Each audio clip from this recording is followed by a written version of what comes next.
Good afternoon, ladies, and welcome back. It's Tuesday Talks with Tonia. Today is the 29th of September.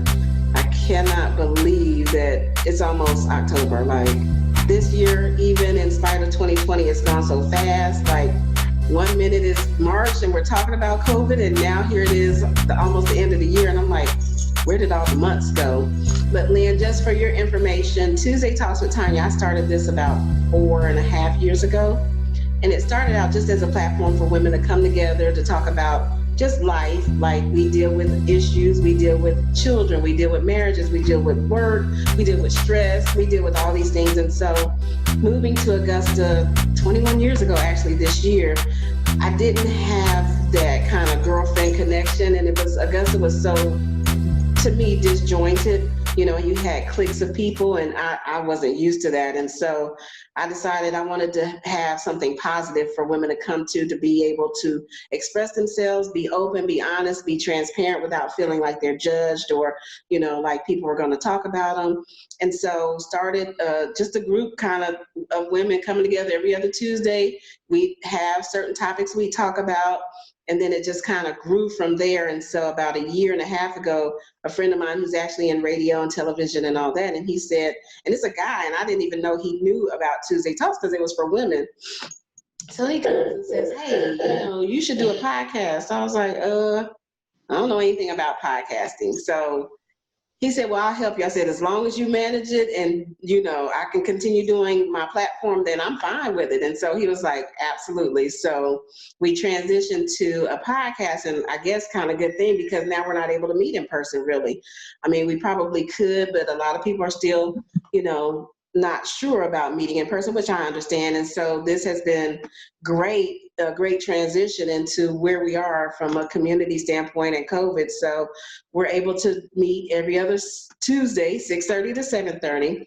I have different topics. I have different, you know, people that I interview. And then some days we just have a ladies check-in where, how are you? You know, how are you coping through this COVID season? You know, what are you doing that may help someone else? And so that's what Tuesday Talks is all about. It's about empowering, encouraging, and educating women. And so you being here talking to us about voting 101 is really critical right now for our country, for everyone who is of voting age to understand the do's, the don'ts, the whys, the why nots, the how to, the where to.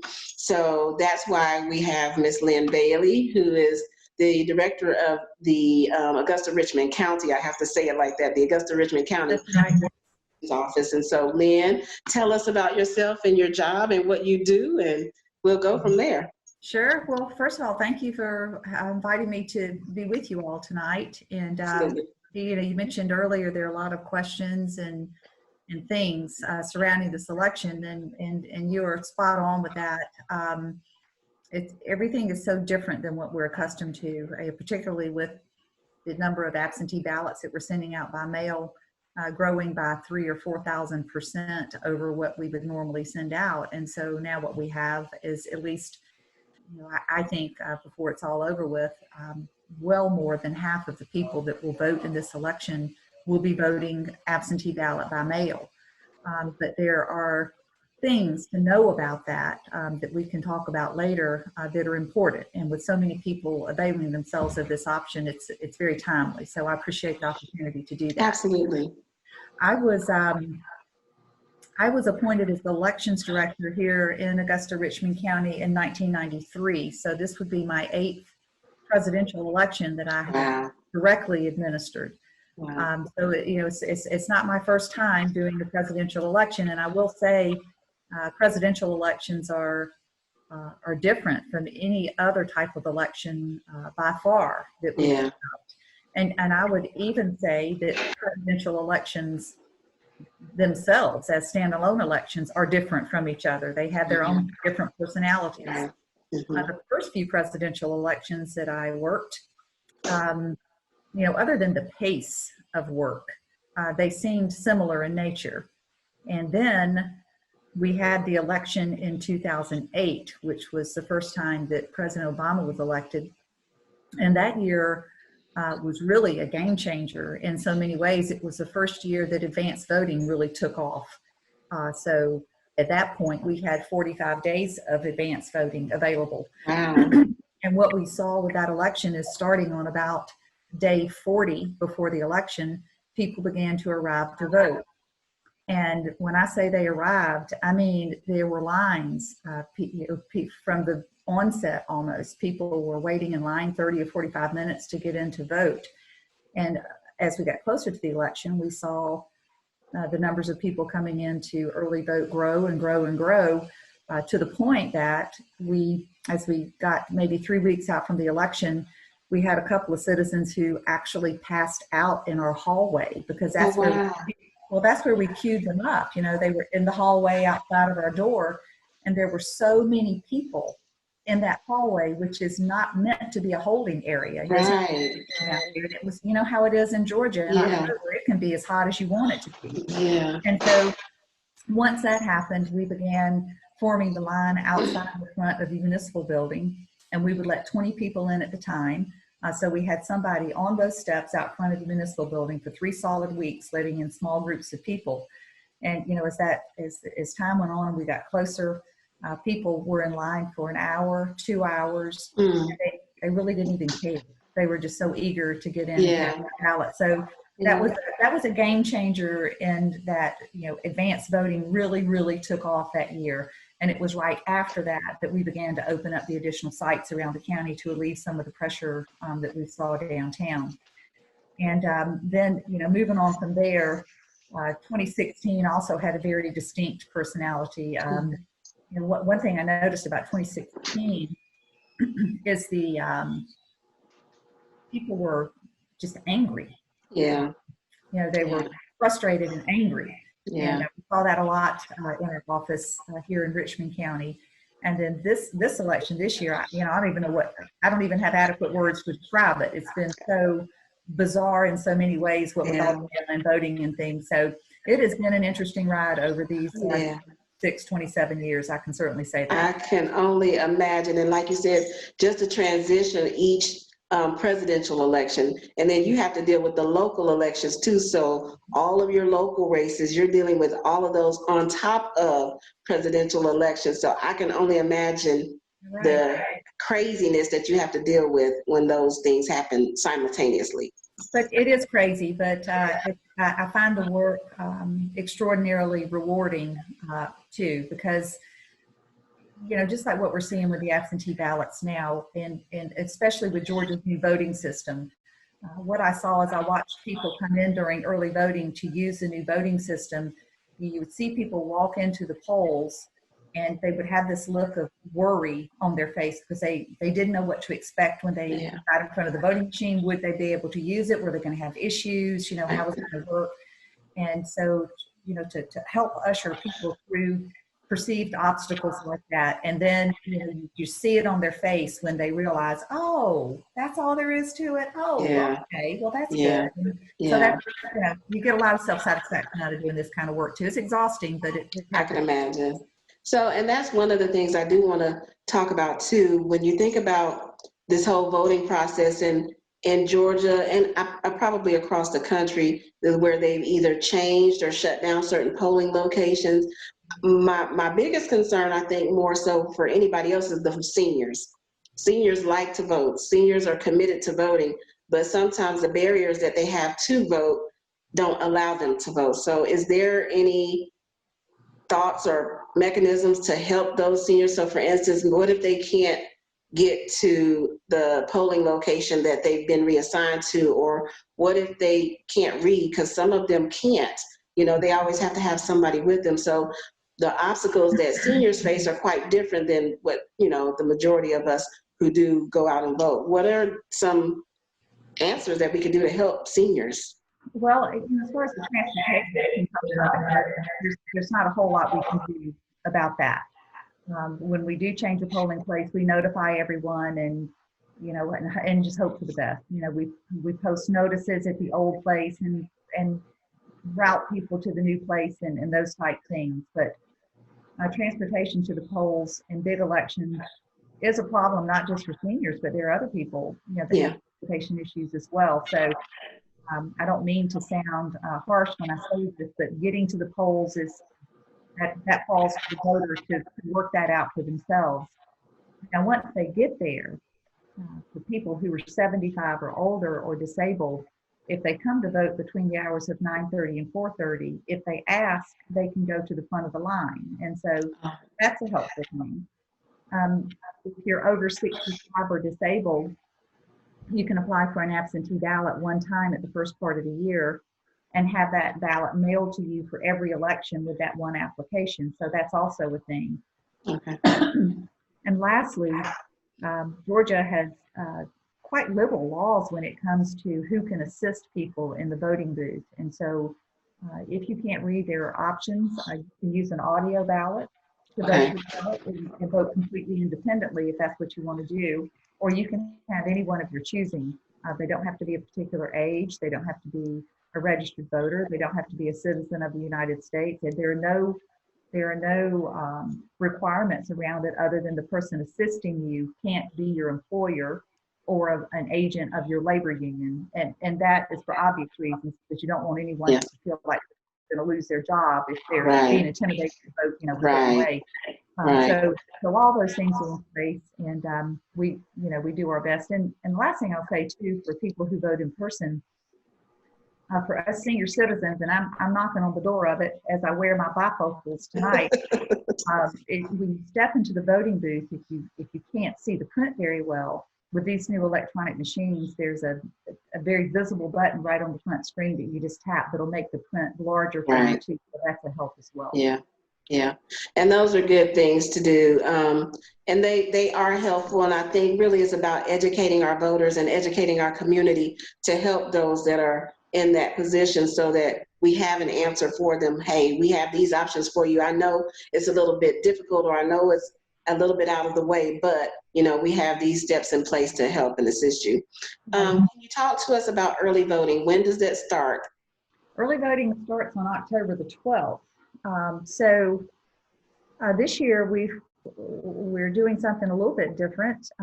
What with COVID and whatnot, we found that in the room at the municipal building where we've had early voting for the last 5 or 6 years, in that beautiful Beasley community room, we typically are able to set up 20 voting machines in there.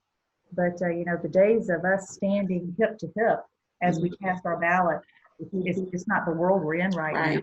And so by the time we spaced the equipment out, we knew that we couldn't have but about 12 voters in there at any given time to vote, and that's going to be a problem. And so we approached the Coliseum Authority, and they worked with us, and they have given us the Bell Auditorium to use as a big mega advanced voting center. So that'll open up on October the 12th, and will be open for 3 solid weeks, including one entire weekend of voting on October the 24th through the 25th. That's a Saturday and a Sunday from 9 to 4. So it's our hope by doing that, and by expanding voting at the 3 satellite sites that we use at Warren Road and at Brigham Center and at Diamond Lakes. We work with the recreation department, and so we're not, anyone who's ever voted out there knows that when you go into those facilities, you should go into a little side room, a small room to vote. But for November's election, we're going to be in the gym and all these places, so we can have much more equipment, have it all spaced out, and hope by making those efforts that we're going to make it easier for people to vote in person, and hopefully quicker. And we can, because the last thing we want is to have overcrowding on election day. So we're really honed in on voting by mail through absentee balloting and voting during early voting. And that's a good idea, because a lot of people are really hesitant now to go out anywhere, less only a space that has a lot of people and you're that close. And I know that for people who have underlying issues, that they have to take every precaution. But I think with those bigger, larger spaces, you're able to really have the social distancing. And I know that everybody's going to do everything they can to make sure that people are following, one way in, one way out, cleaning the surfaces. So do you guys have a need still for poll workers or for volunteers to help with all of that coordination, cleaning and sanitizing? And well, obviously taking those additional steps at the polling place is going to require more people. We already know that we're going to need more people in a big presidential election year just because of the volume of voters that will be coming through. we made a pledge to our voters back during the March election when COVID, first started showing up. And most of you will probably recall that we had the presidential primary scheduled there for the end of March, and we ended up postponing it a week and a half out from the election due to COVID. And so the next election then was scheduled for May the 19th, which ultimately was postponed until June the 9th. Mm-hmm. And so during April, the Board of Elections came up with, I think it's a good policy for how we're going to manage the personal protective equipment. How are we going to protect our poll workers and the voters in this environment? And so we basically have a policy that's for all of our poll workers, they'll be wearing a mask. And anytime they're in contact with a voter, they are required to wear that mask. We also provide gloves and goggles for them if they want to use them, but the mask is mandatory. The hand sanitizer is provided not just during early voting, but at the polls on election day. From the time a voter walks into the polling place, if they don't have a mask, they're going to be offered one. They're going to be offered hand sanitizer at the door. They'll come in and they're using disposable styluses to mark their ballot with. Okay. We found this great product that's it's kind of a rubber tip stylus, but it's on almost like a thick straw. And so each voter will get their own. They'll use it to sign their name. They'll use it to mark their ballot, and they can either drop it in the trash when they leave, or they can take it with them. We don't care. Okay. We don't pack. Okay. So those are things that we're doing to help protect the voters and the poll workers. But it is the poll workers, for me at least, that we're most concerned about, because they're going to be in this environment for 12 or 15 hours, coming in contact with so many different people. So we really do have an obligation to protect them. Having said all of that, we are in decent shape with poll workers. Okay. We're training right now. The Secretary of State has done a great job with poll worker recruitment. Through a portal he set up, we just in Richmond County, we have gotten about 500 names from that portal. And so we have all those on our reserve list, so that's great. Another thing that we did that I know y'all will all be interested in is back in February, we went to the Board of Education because we had this new voting system coming in with all these electronic components. And we knew that it was going to require a little different skill set to manage that. Mm-hmm. So we went to the Board of Education and got developed a partnership with them where we recruited high school juniors to be trained to work at the polls. Oh, wow. So, people have asked me, why juniors, why not seniors? Well, our thoughts were they were juniors in March and April, but in November they'll be seniors. They'll be seniors. And they get the experience of working the entire presidential election, which is, I think, a cool thing for them to be able to do. Yeah. So for November, we have 110 students, high school students, seniors, that are signed up to work at the polls, and we're going through training right now. So our goal is to have 2 of those students at every polling place in the city. In addition to that, the Augusta University girls basketball team has stepped up in a big way. Their entire team, with 14 of their team members and their 2 primary coaches, are all going to work the weekend at the Bell Auditorium, and they're also going to work on election day at the polls too. So those, that's 16 people that we know will have the skill set that we need to make things happen. So right. those are good things. Now, repeating myself, having said all of that, we are always in with people that have good computer skills. Okay. That's the bottom line. Okay. This equipment is sophisticated with the and with the breakdown, and we need poll workers that recognize if they're working on the iPad to check voters in, and it goes black like they do, that doesn't mean it's broken. It just means you wake it up. Right. And wake it up. Right. If you don't know, you don't know. Yeah. So the young people certainly know that. They do. If they don't know anything else, they know that. They know the electronics. They know those gadgets. But I think that's awesome to involve the young people in this process, because we want to teach them what the voting process looks like. We want to teach them, this is your right to vote. This is the behind the scenes work, what goes into, casting your ballot, voting for whomever you want. They get to see firsthand, up close and personal. And we need to start younger, teaching our young people about voting, because a lot of times they take it for granted. No one's talked to them about it. They're unfamiliar. They're not even registered, some of them. So, I think that's a great opportunity. I think you're right. And, even beyond that, it's a good lesson in citizenship and participating in your community, and they make some money. So everybody wins. Yeah, that's good. That's even better. And they're not just volunteers. You're making money for this. So that's great. That's a great thing. So we have early voting begins October the 12th. Yes. And it goes through October the 30th. That's correct. Okay. And we have Warren Road, Diamond Lakes, Henry Brigham, and the Bell Auditorium. Yes. Okay. Okay. So that's good. Now, the other 3 sites, the satellite sites as we call them, they will open for the first time on Saturday, October the 24th. So they'll be open that Saturday, not on Sunday. And then they open back up Monday, the last week before the election day, with extended hours from 8:30 until 6 every day that week, just like we always do. Okay. So the only one that's open the whole time is Bell Auditorium. And That's then right. The last 3 come on that last Saturday and then that Monday before. That's right. And here's another thing to just throw out there too, because I've taken it for granted that people might know this, but will not be opened at the municipal building. So the Beasley room will not be open. We'll move all that a block and a half down the road to the Bell. Okay. It's really worked out pretty well, frankly, because we can now use that Beasley room as a giant absentee by mail processing center space. Okay. Yeah. So I can imagine you guys. Yeah. And that's good. Parking, because at the municipal building we have parking issues, or y'all have parking issues. I say we, like y'all have parking issues, and so that alleviates a whole layer of issues right there by itself. The parking, the space, all of that. So that seems to be one of the best ideas that I've heard in a while, especially in the midst of COVID. Voter registration. Talk a little bit about voter registration. Voter registration is heavy. Right now we have around 130,000 registered voters in Richmond County.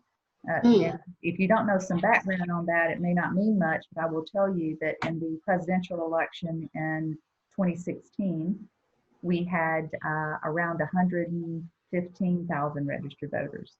So we've seen a huge increase in voter registration over the last year and a half or so. I think a lot of that has to do with work that third-party groups are doing through the mail and on the ground, doing canvassing and whatnot. We've had several groups very active in the Augusta area and different parts around the state that have turned in voter registration applications, just stacks at the time. Right. So that's going well, but the voter registration deadline is October the 5th for voting in this election. And so if I may, I'll just talk a little bit about how someone can register to vote. Absolutely. Absolutely. So there are many ways you can register to vote. I think the most convenient way is to go online to the Secretary of State's My Voter page. And if you have a Georgia driver's license, you can do it completely electronic. And what that system does is you enter in your information, including your driver's license or state ID number, and it goes over to the Department of Driver Services database, matches everything up, grabs your signature, marries it with your voter registration information, and that becomes your application to register to vote. So it's all done electronically and quickly. As the day after you enter it in, it gets to us, and we process it rather than putting it in the mail and it having to transition through, or depending on a volunteer to hand deliver it to our office. But the paper forms are always an option. They're available also from that same website or from our office or from our website as well. So the main thing to keep in mind is October 5th. If you are not registered to vote and you want to, now's the time to do it. And if you put it in the mail, make sure it's postmarked by October the 5th.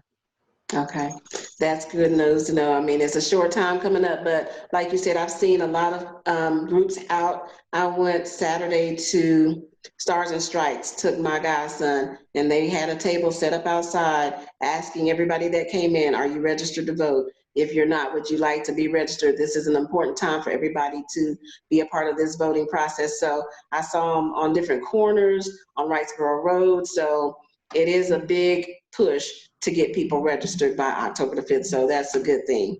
So it's going well. I know we have 15 temporary employees in my office right now. And we have a permanent staff of only 9 people, so we're a small crew, and we are, we are geared up and staffed well beyond what we would normally be, even for a presidential election year. But wow.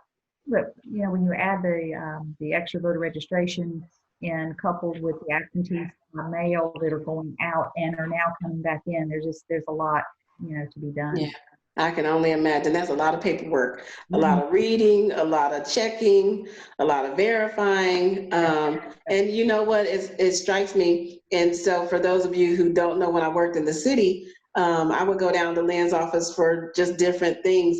But they have the most quiet, efficient office I've ever seen. Like, nobody is rushing, nobody's rattled. They're just all calm and quiet and peaceful. And I'm just like, the volume of things that I know come through your office, because you not only deal with the voting stuff, but you deal with compliance reports for elected officials. So your office manages all of that stuff too. So that's a whole other beast on top of the, voting and registration and all of that. So it's like a well-oiled machine. I have never seen it out of whack, ever. Well, thank you for those nice words. I appreciate that. I think it's because we're all so mature. Yeah. I think about it. When I took this job, I was 33 years old. Yeah. A couple of years later, I hired my assistant director, and I think he was 29 when I hired him. And then after that, I hired 3 other people. And this core group of 5, we are still together. 25 years later, we are still together. Wow. And that's almost unheard of. Well, we've got a good thing going on there. We really do. Yeah, you really do. So you are to be commended for that. Well, I commend my staff. They're wonderful. That's good. The other thing I want to talk about is we were going to talk about ballots, sample ballots. I get questioned all the time, who do I vote for? So talk about the sample ballots and how people can learn about the candidates that will be on the ballot. Well, the learning about them is a tricky thing. It is. We can provide a sample ballot. That's easy enough to get. But there is no one central depository for candidate information. Years ago, the League of Women Voters did a great job of putting that information together, but decades ago. And that was the only group that I knew of that did those kinds of things. And I understand now that the league has some type of a portal or something on their website where they collect certain information, so that could be a place for people to go. But outside of that, I think we're pretty much on our own to figure out stuff out. Mm-hmm. Now, you had mentioned the sample ballot, so I can't stress strongly enough how important it is that people get their hands on one of those ballots before they step into the booth. This is an extremely long ballot in November. Yeah. It has 3 constitutional amendments and 2 statewide referendums and a great big Board of Education sales tax question on there, plus 5 school board members, plus 7 or 8 local offices, and you have that U.S. Senate race with 20 candidates on it. So it's a big ballot. It is. I had mentioned earlier Georgia's My Voter page. From that page, you can also download your precinct-specific sample ballot. So that's a great place to go to get that. And if you don't have access to a computer, you can always contact our office, and we'll do our best to help provide you with the sample ballot if you need one. No, I would highly suggest that people get it and look at it. There are a lot of uncontested races on the ballot. Okay. But one thing we've seen this year, even going back to the commission races in May, is the number of candidates that are appearing in every race.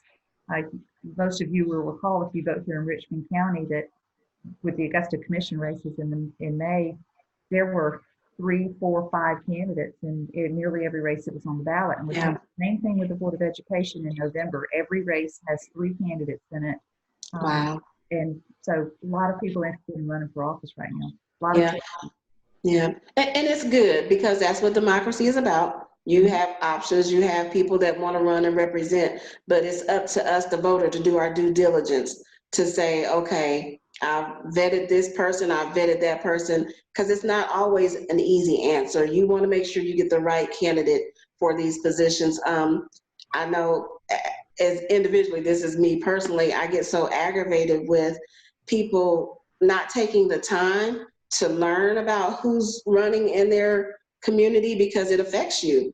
And I can tell you my personal choices, but they may not always align with what you have in mind. So it's very important for people as a voter to vet those. And I don't vote popularity. I don't care if you're my friend. I don't care if, we work together, whatever. I'm going to make sure that I vote for the best person for the job. And I think too long and too often in politics, it's a popularity contest. And we don't think about the long-term effects once we vote somebody in. So the sample ballot will give you a guide on these are the people that you have an option of. But now it's up to you to go and do your due diligence and do the research and figure out who these people are, figure out what they believe in, what they stand on. And so I think a lot of times that's that missing piece for the voter. They don't necessarily do that part. So, but. I agree. I know sometimes I stand in front of the voting booth or mark my paper ballot or whatever. And, I think about those things, and you would think that I am solely responsible for electing the person to the office. Right.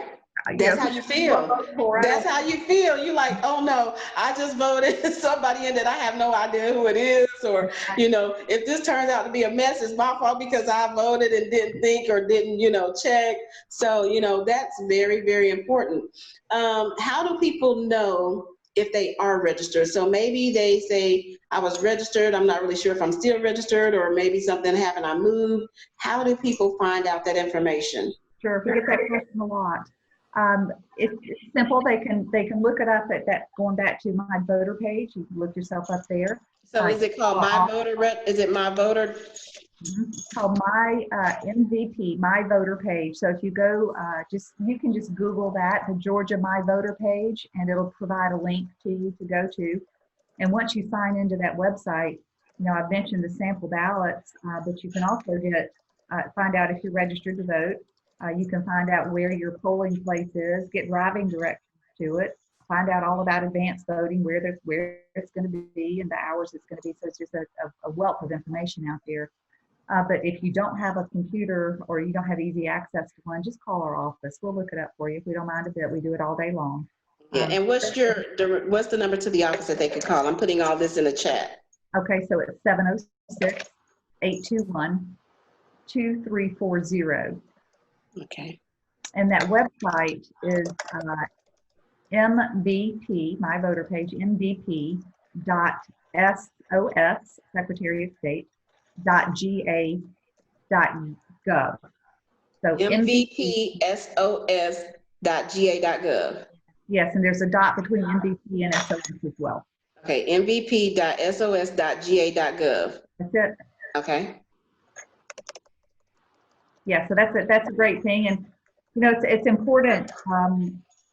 It's important, I think, also that voters should just periodically check on themselves and just make sure that everything is good with their record. And if you've moved, you can't assume that your address is going to be automatically updated because it's not. So, then I will say, it's in our experience, that people are good about changing their addresses in things that matter in the moment. Right. Am I going to get my water turned on? Right. And keep my electricity on? Right. You don't always think about doing things like changing the address on your voter registration. And so it's unfortunate on election day when people find themselves bouncing from poll to poll because they've moved and they don't know where to go, and they just assume they go here because it's near where their new address is, but then their address hasn't been changed. And, and those Yeah, that is unfortunate. And that you're right. People don't think about those things that aren't an everyday need or an everyday, interaction. So I know me, I moved from Richmond County to Columbia County, which I kind of hated, but I still keep up with Richmond County because I'm coming back to Richmond County. But, most of my people, my friends and everybody associates me with Richmond County, and I have a lot of Richmond County friends. And so I try to stay abreast of everything, but that was one of the things that I didn't think about when I moved, but thank God, you know, I did get something in the mail saying, hey, you know, you didn't do, because my mail forwarded. So it triggered me to go back and to update the rest. So thank God I did that, because, yeah, I was one of those people. Okay. So October 5th. October 5th is the deadline. That's October 5th. We talked about early voting, sample ballots, absentee ballots, talked about voter registration, how we know if we're registered or not. We talked about just about a lot of things. So I'm gonna open it up for Q&A. We have a few folks on, so if there's anybody that has a question for Lynn, you are more than welcome to ask now. We'll give you an opportunity. No, I just want to say thank you for your service, Lynn. Oh, well, thank you. I appreciate that. Thank you. Nobody else? Oh, we must have did a good job covering everything if nobody has questions. But before we completely end, if you don't mind, if I could. Oh, no, we still have time. Yeah, go ahead. Okay. So just a couple of things about voting by mail. The single biggest issue we have with ballots, excuse me, that come back into our office is the voter's failure to sign the back of the ballot. So that is the main reason why they get held up. And so, you know, to the extent that that word can get out there, you know, follow the instructions. When you fill out your ballot, the instructions tell you to color in the oval by the candidate's name.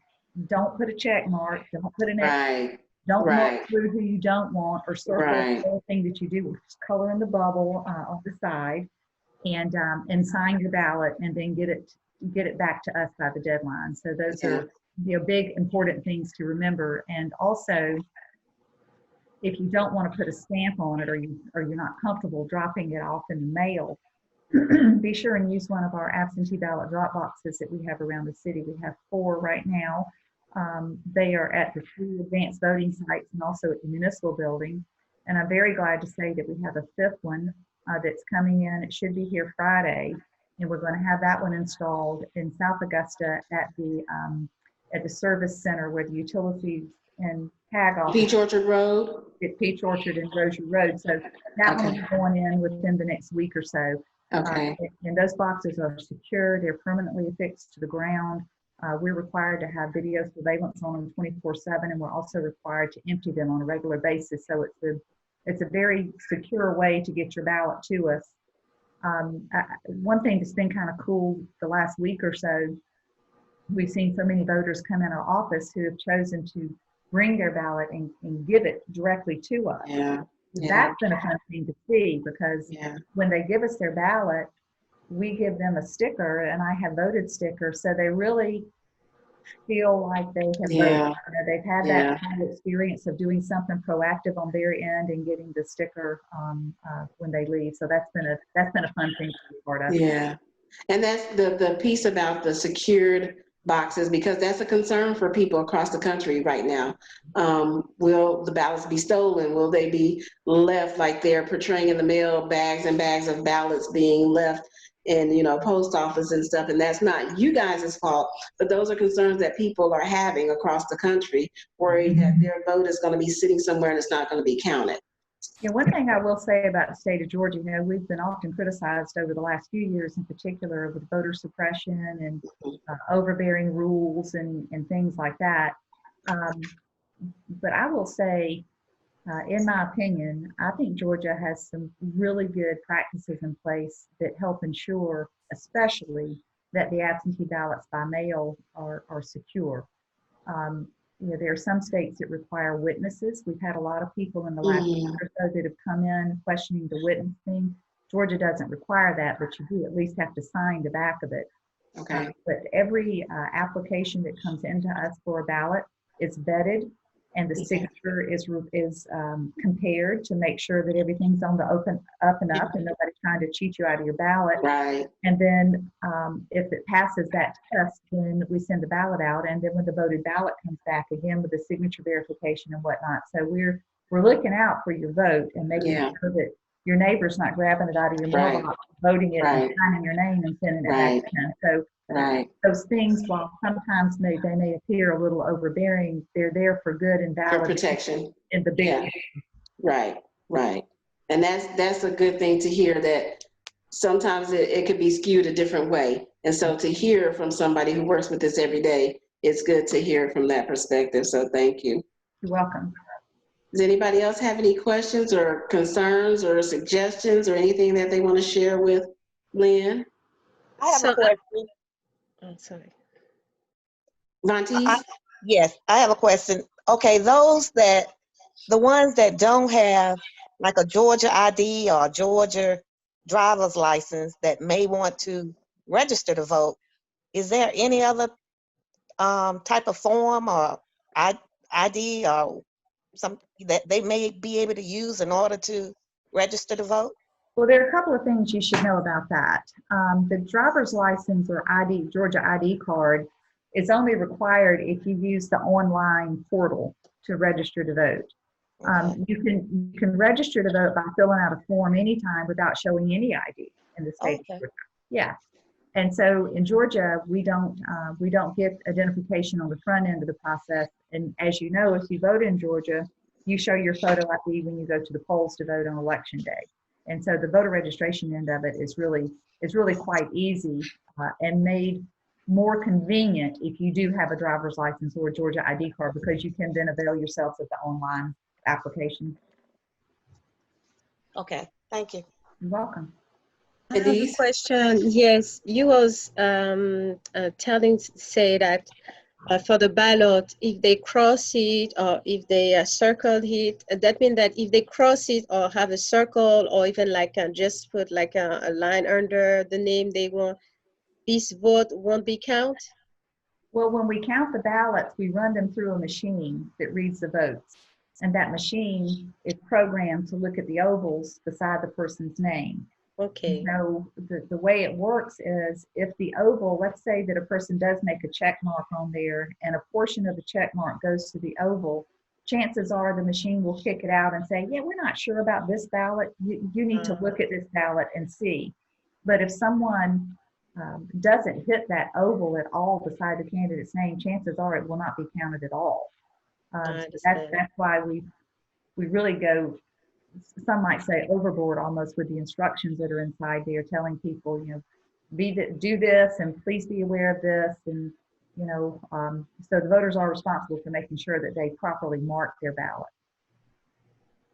That is really important to know. It is important to know, because we have seen ballots in the past.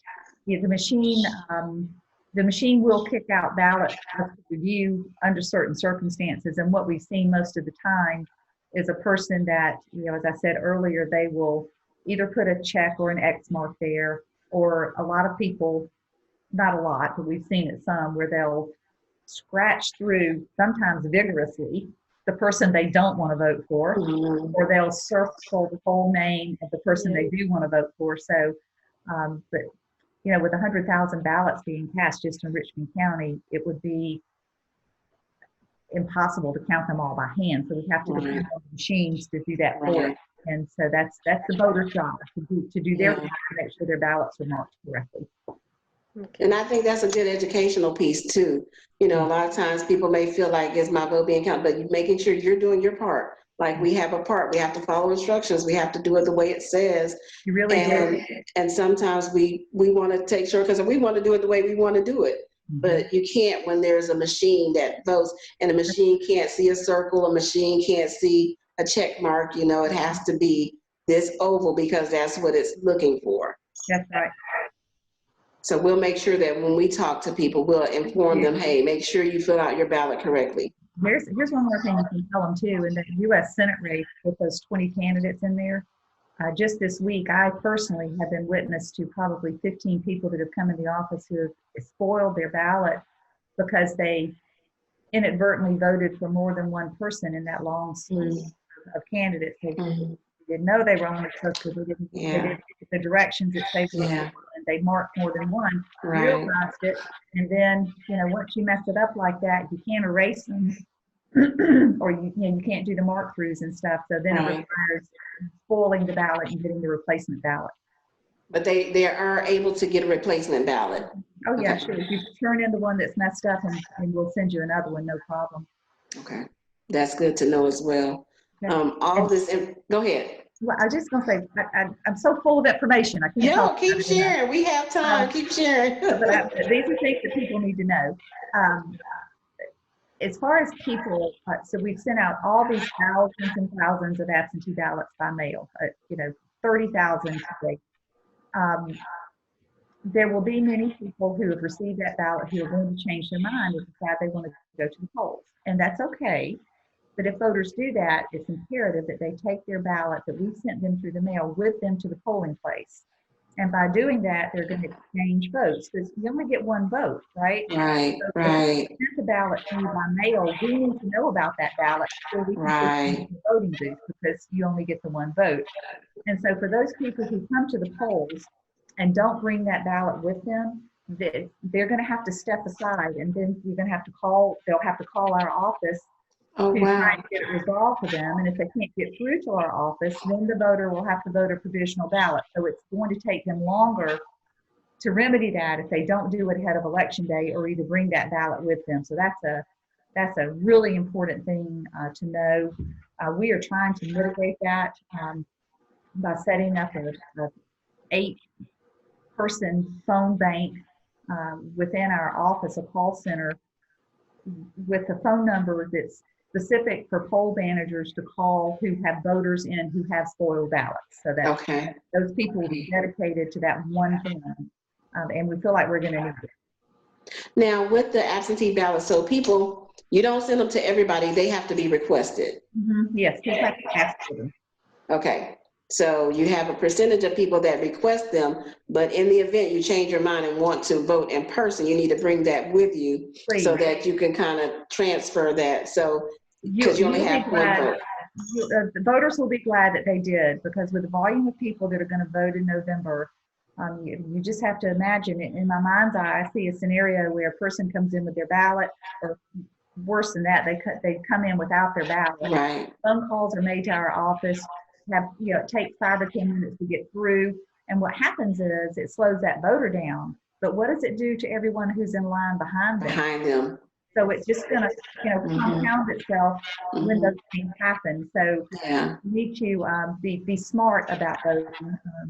Voters need to decide their strategy for what works best for them. If they're uncomfortable being around crowds, then vote by mail. Great. Right. You get your ballot, you vote, you send it back to us, and you send it back to us. Figure out a way to get it back to us that makes you comfortable.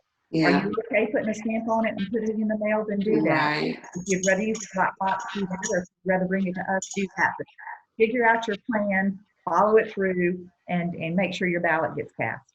And that's important. I just thought about that. So I do decide to do absentee ballot, but I don't trust the mail. So I have 2 other options. I can drop it in a locked box, or I can bring it directly to you in your office. That's right. So there's really no excuse. We have every opportunity to cast our ballot one way or the other. We do, and it's all about having the information to do it, and do it timely, and to do it in the right way so that you don't run into hiccups along the way. And so I appreciate so much being on with you tonight. And oh no, I appreciate you for accepting my offer. I really do. I try to keep people informed. I try to share information as I can, but I always go to the experts, because I'm not the expert. So I know who to pick up the phone and call and say, hey, would you come on and talk? And that's pretty much what Tuesday Talks is about. How do I connect to the resources that I have, and what information can they share to the people that I connect to, so that they can be well informed in whatever it is, whether that's voting, whether that's, anything in the community. We have a lot of things coming up in our community. And talk about the things that are on the ballot. You said there's something with the Constitution or amendments, or such a full ballot. We have the president, 2 U.S. Senate races on there. Then we have Congress and state senators, state representative, a bunch of local people like district attorney, sheriff, probate court judge, commissioner. All those people are on. We have 3 constitutional amendments and 2 statewide referendums. Don't ask me what they're about. Get a sample ballot and look at it, because I don't know what all this is. And then we do have the very last thing on the ballot is would be the school board candidates, and then the Board of Education reimposition of their 1-cent sales tax. And so there are important matters on the ballot. Right. Yeah, and I think people don't think about those things when they go to vote. They just think about, I'm picking a name, but no, there's information you're going to have to read to say whether you agree or not with them doing this, like the referendums and the amendments and, you know, those types of things, which I'm not that savvy on because I have to sit there and read it myself. So I'm definitely going to have to get a sample ballot. Speaking of that, when you get your sample ballot, we have on our website, and so does the Georgia Secretary of State, a summary of the constitutional amendment. So it kind of breaks it down into layman's terms a little bit. Okay. It gives you the short version of it, if you will, to give you the context of it at least. So those tools are available also. And your website is what? It's augustaga.gov/vote. Yeah, so I'm used to the Augusta GA website and just, you know, perusing around, finding what I need. But for folks that aren't aware, augustaga.gov/vote. That's easy. That's easy. Well, thank you, Lynn, for joining us, and thank you for sharing information and getting us up to speed on voting one-on-one. That I call it voting one-on-one for a reason, because we all need the right information to be able to make a conscious decision to vote, cast our ballot, and to do it the right way. We do. I agree, and I appreciate the opportunity. Thank you very much. Absolutely. We've enjoyed talking with you and look forward to seeing you in November, if not before, because a lot of us will probably be coming to you ahead of time. But if there's anything that we can do, just let me know. If you need volunteers, I have a pool of folks that I send stuff to, so send me whatever it is the requirements are, and I'll pass it along to my team. Sure thing. Sounds great. We appreciate it. And same back to you. Anything we can do to help you or anyone who's listening to this podcast, please don't hesitate to call us. That's what we're there for. Thank you so much. You ladies all have a good evening. Happy Tuesday. And encourage someone to vote. Encourage someone to register to vote. We have until October the 5th to get all unregistered voters to register. So spread the word. Appreciate all the information. You're most welcome. Thank you, ladies, for joining us. All right, Tonia, thank you. You're welcome. Y'all take care. Thank you. Have a good night. Y'all too.